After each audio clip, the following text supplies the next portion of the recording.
President Mahama has addressed the long-standing concern of the whereabouts of the Century Consensus, saying that recommendations have not been abandoned. The president was responding to critics who say that recommendation from an economic forum which was held in 2014 at Century has been abandoned. Not only that, the president says he has some good plans for the country's polytechnics. We promised in the manifesto that we were going to convert the 10 polytechnics in the country into technical universities. Since then, the committee working on it has done all its work. The program will take off in September 2016. And so when it takes off, my understanding is that 5 are ready to convert and the others will join as they go along. Touting his achievements to the people of Ghana at the launch of the book Accounting to the People, President Mahama also reiterated government's commitment to solving the power crisis. These are the interventions we are making to increase power generation. And so these various projects are ongoing. The steam component of T2, that is the TICO plant in Abuaze, is 110 megawatts. It's completed and it's awaiting commissioning.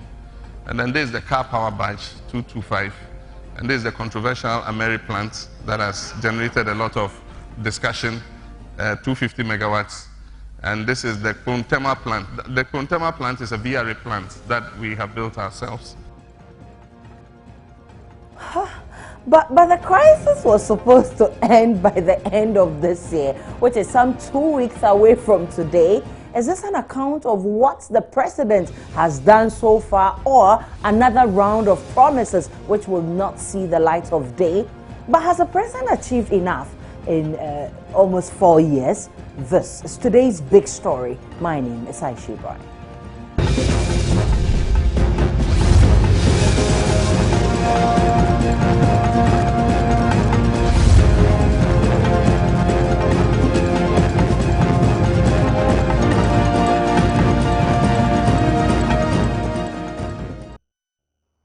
President John Dramani Mahama has been giving an account of his 3-year stewardship at the helm of government. The president, who seemed excited about his achievements, particularly in developing the technical sector, spoke about government's initiative that will provide employment for the youth. Let's listen to him. 65 million support for technical and vocational training has been invested in 2015. Technical and vocational training is very important because if you look at the job market, increasingly businesses are looking for middle-level technicians. Unfortunately, if you look at most of our tertiary institutions, they are producing business administration graduates and other humanities. And so we need to strengthen technical and vocational education. And that's why we invested as much as 65 million there. So far, we've provided more than 150 million to various institutions and associations to promote technical and vocational training. This has been done under the CODVET program. And some of the beneficiaries are the Ghana National Association of Garages has benefited from the grants of 150 million. It's a grant that is given to them to expand training of their trainees. The Kwame Nkrumah University of Science and Technology Jewelry Design and Technical Center has also benefited. This is a center that is doing magnificent work. It's training jewelers to be able to take our gold and turn it into jewelry, so that instead of us selling or exporting raw gold, we export jewelry, because the value addition when you create jewelry is much higher than if you export the gold raw. And one of the graduates of this center made some gold cufflinks for me, and I tell you, if you see the cufflinks, they are better than any made in Switzerland or Dubai or anywhere. You know. So, and on that slide, if you go back, you see somebody welding. This is a welder. In normal parlance, we have apprentices who go and learn how to weld. And then when he qualifies, oh, he has graduated as a welder. When you go to industrial welding, it is a very complicated and very scientific process. And so that is a welder in his full gear with his helmet and everything. And you must know how to weld precisely and in safety. And there's an example I always give where an oil and gas services company was looking for 300 welders. And so they contracted one of our skills training companies to test the welders and select 300 welders for them. Of the number of welders from all over who went, they were able to get only 60 who qualified to be employed. And so there was 240 vacancies that were not filled because we are not training them to the professional standard that is required. And that's why COTVET is putting all this money into specialized skills training. In the health sector, President Mahama said government will construct about 15 polytechnics across the country, plus the University of Ghana's teaching hospital, which is nearing completion. And so currently, as I speak, work is ongoing on 2 teaching hospitals, 4 regional hospitals, 14 district hospitals, and over 30 health centers. 5 additional polyclinics have been completed, and another 15 polyclinics for the Central and Greater Accra regions have just been approved by Parliament. In addition, 1,260 CHIPS compounds have been built across the length and breadth of the country. We've increased health training institutions in order to train more qualified people across the country from 25. There were only 25 health training institutions in 2005, and this has been increased to 95 in 2015. And so you see that there are more nursing and midwifery training schools that have opened. There are physician assistants training schools that have been opened, and so many others. And the student intake in these health training institutions has increased from 12,000 to 23,000 over the same period. That is between 2005 and 2015. Now, if you look at that map, it's a bit unclear, but you see all the new health training institutions that have been built across the country that are currently training health personnel. I like this picture very much. It was taken by what we call a drone. There are these little machines that you can send up into the air with a camera, and a drone took this picture. And this is an aerial shot of the new Rich Hospital. It lets you see the size of what is being done. If you drive in front of it and you look at it from the road, you think it's just a small block. But if you look at it from above, you see the extent of the work that is taking place in the Rich Hospital. And the Rich Hospital is going to become the Greater Accra Regional Hospital. It's going to be the Greater Accra Regional Hospital. We assume that Kolebu is Greater Accra Regional Hospital. No, Kolebu is a specialist hospital, and it's not supposed to be handling just ordinary cases. It's for specialized treatment. If you have heart disease, burns and reconstructive surgery, those kinds of things. But Rich Hospital will be the regional hospital for Greater Accra. The next one you see is the University of Ghana Teaching Hospital. This is also a hospital. I went and inspected it a few months ago, and work is progressing very fast. What we're doing is we're taking the University of Ghana's medical school out of Kolebu and building their own hospital for them. And so the students, medical students in Legon, will learn here. This hospital is on the Legon campus. And so they don't have to travel to Kolebu to go and learn at Kolebu. They'll learn here. But on the much talked about power crisis, President Mahama says his government has entered into an agreement with some independent power producers to construct additional power plants. 2,861 communities have been connected to the national grid in the last 3 years. And so our access to electricity in Ghana is 76%. It means that 76% of Ghanaians have access to electricity. And this is the second highest in sub-Saharan Africa after South Africa. South Africa is the only country that is ahead of us in terms of access. These are the interventions we are making to increase power generation. And so these various projects are ongoing. The steam component of T2, that is the TICO plant in Abuaze, is 110 megawatts. It's completed and it's awaiting commissioning. And then there's the car power batch, 225. And there's the controversial Ameri plant that has generated a lot of discussion, 250 megawatts.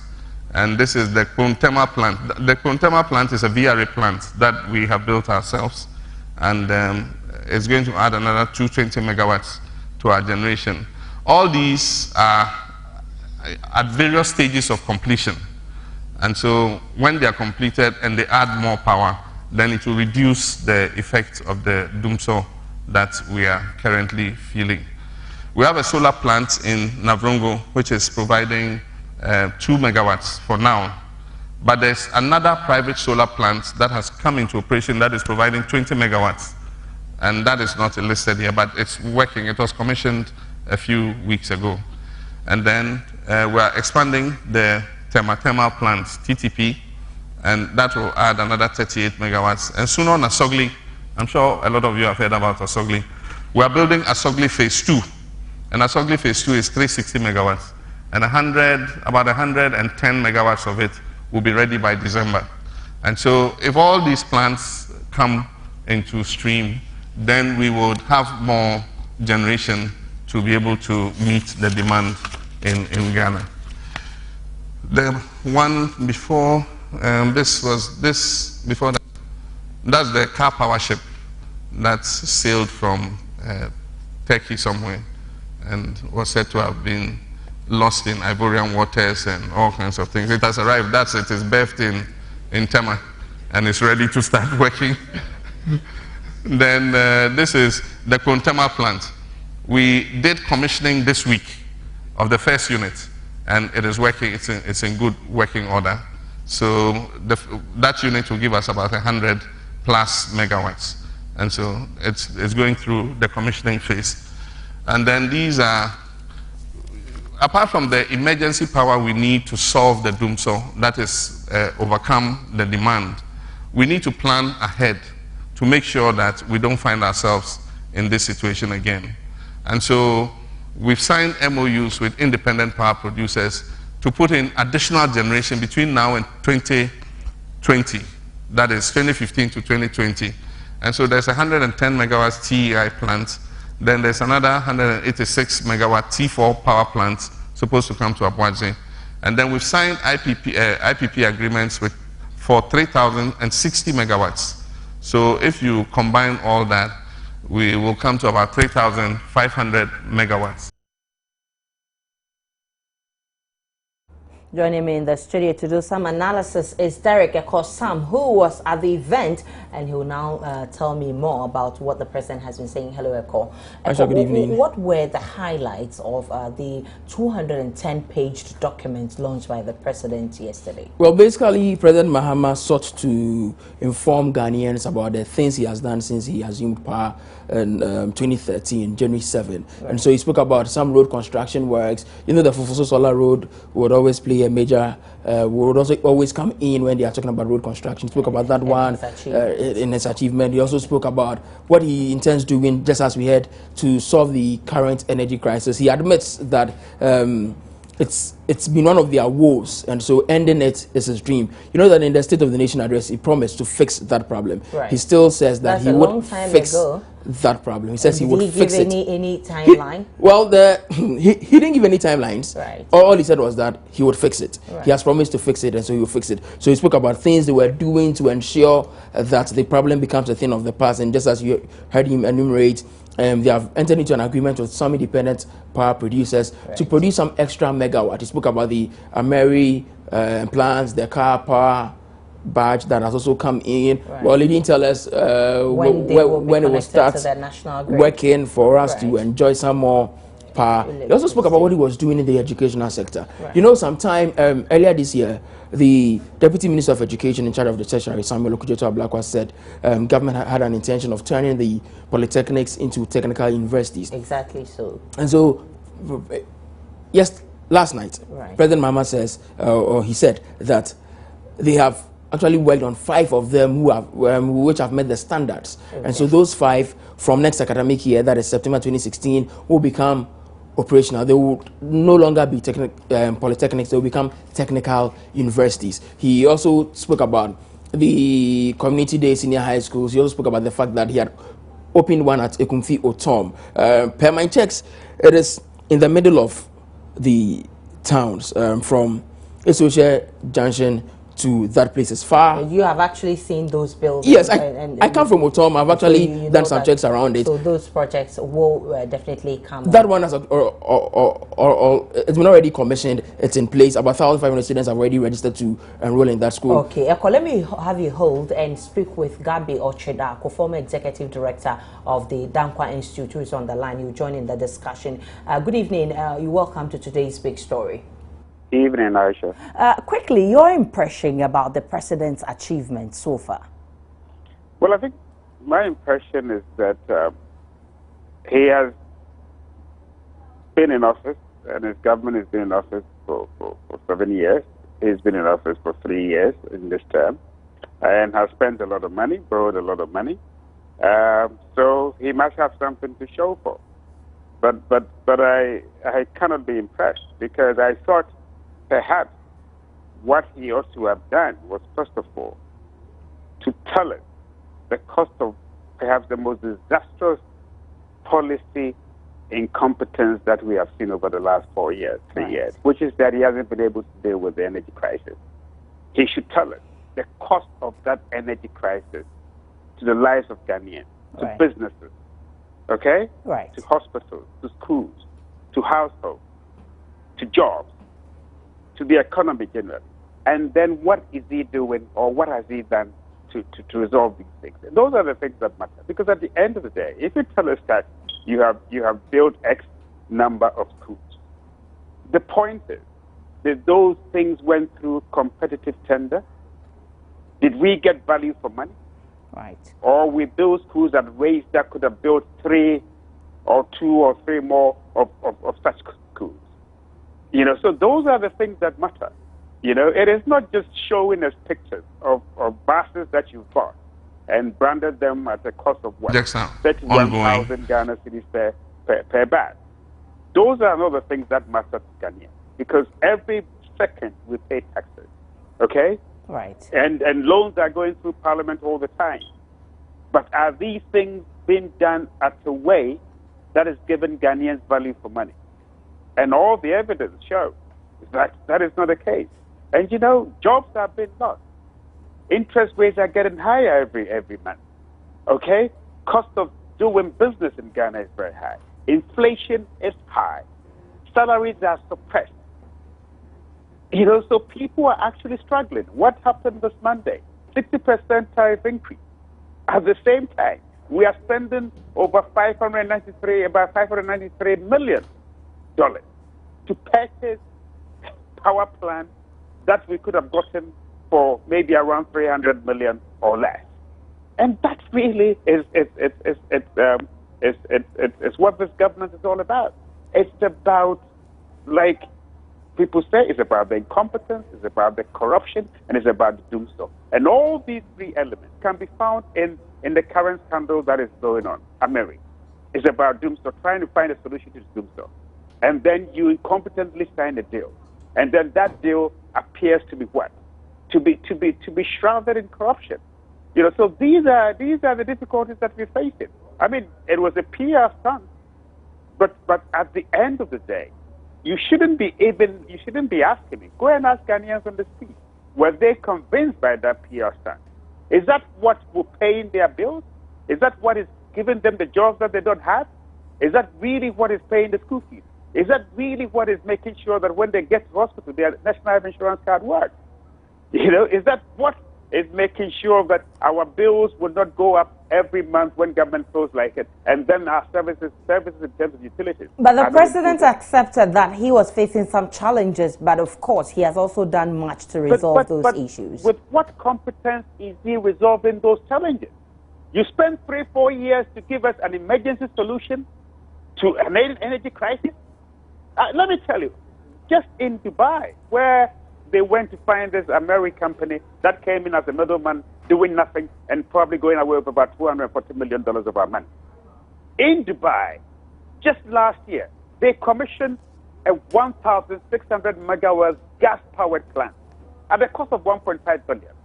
Add a car power to it, which will go away in 10 years. It will cost us $1 billion to have this car power for 10 years or so. Okay, add all those things to it. when we calculated, when my institute made some calculation and they showed it to me, the Dankwa Institute, just with this Ameri deal, at the end of the 5 years, in terms of the cost of the gas, in terms of the cost of what we pay per kilowatt, it will be around 1 billion on top of just whatever comes on top of the 593 million that we have to pay. And this is really what is happening. 1 billion.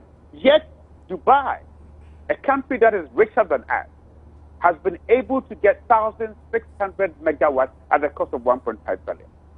You know, so you sit down and you ask, what really is going on in this country? Is it that they are clueless as to how to govern, or they just don't care? It's mind-boggling. And we sit there and we don't investigate these things, and we sit there and we accept whatever they tell us. It's crazy. I still think that the president has some time from now till 2016. We're hoping that he will do something to pack up and leave and get a competent government to come give in. us some hope. Many thanks to you. Running the country is not a joke, and let's not treat it as a joke. Ghanaians are suffering. They deserve better. Many thanks to you. That was Gabi Ochredako, former Executive Director of the Dankwa Institute. On the other phone line is David Agbe, his governance expert. He's also joining in the discussion. David, you're welcome to today's big story. Yeah. Thank you so much, Aisha. There are those who feel what the president said last night was not really accounting to the people, but rather giving another round of promises. Did you feel same?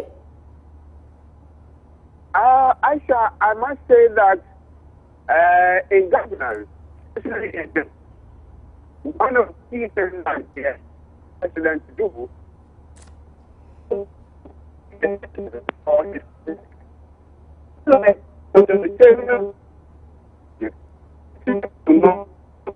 that's embedded into democracy. One of the key things is that president needs to be accountable and needs to be transparent. What the president does in democracy is about telling citizens what he has done, what he is doing, and what he intends doing. So we have three variables when it comes to political communication. But these people feel that we felt the third one more rather than the first two. The three goes together: what has been done, what he is doing, and what he intends doing or plan to do. Right. They are all variables that in political communication we consider all of them. The intention must be there, and then what you have done also need to reflect in the society. The people, the electorate need to look at what you have done. About infrastructure development. Is it about schools? Is it about hospitals? Is it about roads? You need to let your citizens know. And so when you let the citizens know, they will have a sense of belongingness. And then what you are doing, what is on the ground currently, what is the president doing? Then it also needs to reflect. People need to point fingers at that. Is the president doing the right thing? Is it on the right way of being accountable to the citizens? And then futuristic, what he intends doing in the next future years also is part of political communication. So I think very well that in governance processes, these are some of the things that president must do, and so that it will ensure a certain reasonable level of accountability. So from where you sit, are you satisfied with the president's achievement so far? Aisha, I think that currently we, from Ghana Institute of Governance and Security, I could say that we've traveled almost about 10 regional capitals, visiting various areas to see what president has done in terms of the loan that the president has secured from abroad, what he has used all those loans for. So I could say yes. In another way, we've seen visibility of projects here and there. But as to the management of the economy is what some of us have difficulties with. But when it comes to infrastructure, we could testify that yes, the president has done a lot. But in terms of economic management, that is where we have a bit of a challenge. David, there are those who feel disappointed with this government, especially with its handling of our power crisis. Should this come as a relief as the president enumerates some measures he and his team are instituting to resolve some of these challenges, or should we just see it as a political gimmick? Aisha, with regards to the energy, I could say that the energy situation has been there. It's not an event. It is something that this country has battled with for a long period of time. So we are looking at the strategy being put up by the government. Is the government being pragmatic? Is the government putting in measures to be able to ameliorate the sufferings of Ghanaians? Is government making sure that he actually respects Ghanaians in terms of these that everybody is going through? If government is working for government is playing that doing with the citizens wanting, we could say having president on education and some of the ministers say that there are certain measures being put of making sure that we come out of the energy. But we expect them to do more. We expect them to communicate to the citizens, so that the citizens will have a certain belief in government. But if the citizen does not have a sense of belonging, belief in government, then we will say that the president or some of the appointees are not helping him in terms of communicating to let Ghanaians actually into his message. Well, many thanks to you, David Agbe. We're extremely grateful for your time on today's big story. We must apologize for the bad nature of the sound that was making the conversation very difficult to listen to. But we also hit the streets and to find out what you Ghanaians think about the president accounting to you. No doubt he's really a great man we had so far, and when you're talking about great men, I count him one of it. But being achievements, I think he has done very well. He has bringing up a lot of things in this town, but I think there's a little more thing he has to bring, and that's being seen the light aspect of it. So I think what he said he has done, at least for we some of us have seen, others have not seen, others have heard, people have not heard about this, but I think he's a great man. He has done his best. I can say it's true. It's improved. Yeah, the school, I've seen it myself. I think for him, it has been a quite while since he has been 10 as our president. So, well, I have any idea about it, but I think it's the right thing that he has done. I don't know what he's doing now, and I don't know what is going on in Ghana now. Although I'm in Ghana, but I don't know what is going on. But if he says so that he has putting up some hospitals and other school facilities and other things, that's for him. But for me, I don't know what is good. I will thank him for telling us his achievement, because no one knows what is going underground. Maybe he's doing something underground that none of us that know that he's doing what he's doing now. But I believe that if he says so, that he has built up a school facilities and other things, maybe it is true. But I've not seen it, so I cannot say it's true. So we've been talking about the president's document, a 210-page document touted or tagged accounting to the people, where the president has been talking about his achievements. We spoke with a governance expert who feels that the president has done well in some areas but still needs to do more in other areas. With the Executive Director of the Dankwa Institute, former Executive Director, he feels that there's still more room for improvement for the NDC government. That's today's big story. My name is Aisha Ibrahim. Have a good evening.